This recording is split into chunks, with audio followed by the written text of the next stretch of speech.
এই ভিডিওটা অনেক দিন আগের। আমি যখন গ্রামের বাড়িতে গেছিলাম, আমাদের বাড়িতে প্রচুর পানি হয়ে যায়। চতুর্দিক দিয়ে অনেক পানি ভরে যায়, আমাদের ঘরের চারপাশে অনেক পানি হয়ে যায়। এমন অবস্থা হয় যে খুব কষ্ট হয়, বাইরে বের হওয়া যায় না।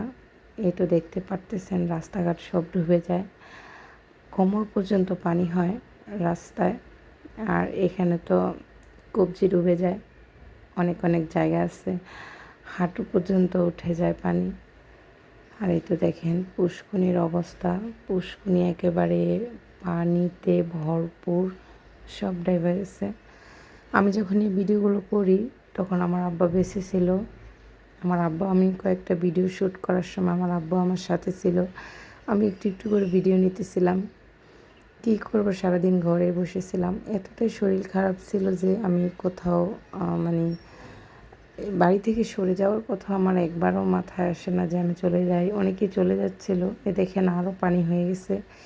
এর আগের ভিডিওটা ছিল আগের দিনের, আর এটা পরের দিনের। দেখেন এখন সেম জায়গায় আমি আবার ভিডিও করছি, এখন আরও বেশি পানি হয়ে গেছে।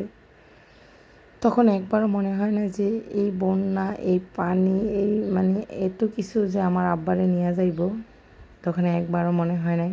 দেখেন কি অবস্থা।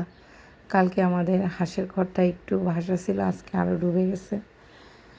যাই হোক, অনেক খারাপ লাগছে।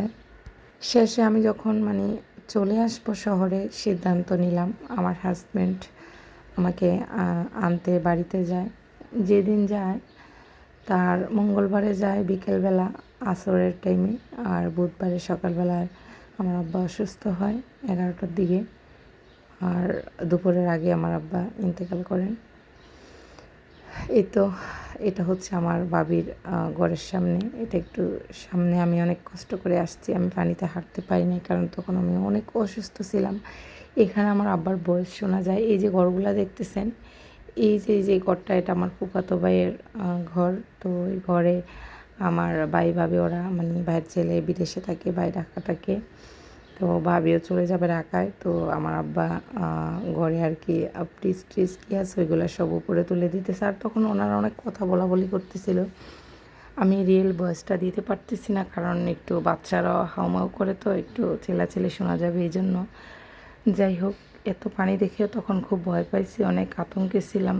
আর এমন আতঙ্কই শেষে এমন অবস্থা হয়েছে, ভাবতে পারি না যে আমার বয়সে আমি এরকম পানি দেখি নাই। সবাই বলে, আমার কাকা জেঠারাও বলে, বয়সেও কেউ দেখে নাই তাদের বয়সে বাড়ির ভিতরে পানি আসতে।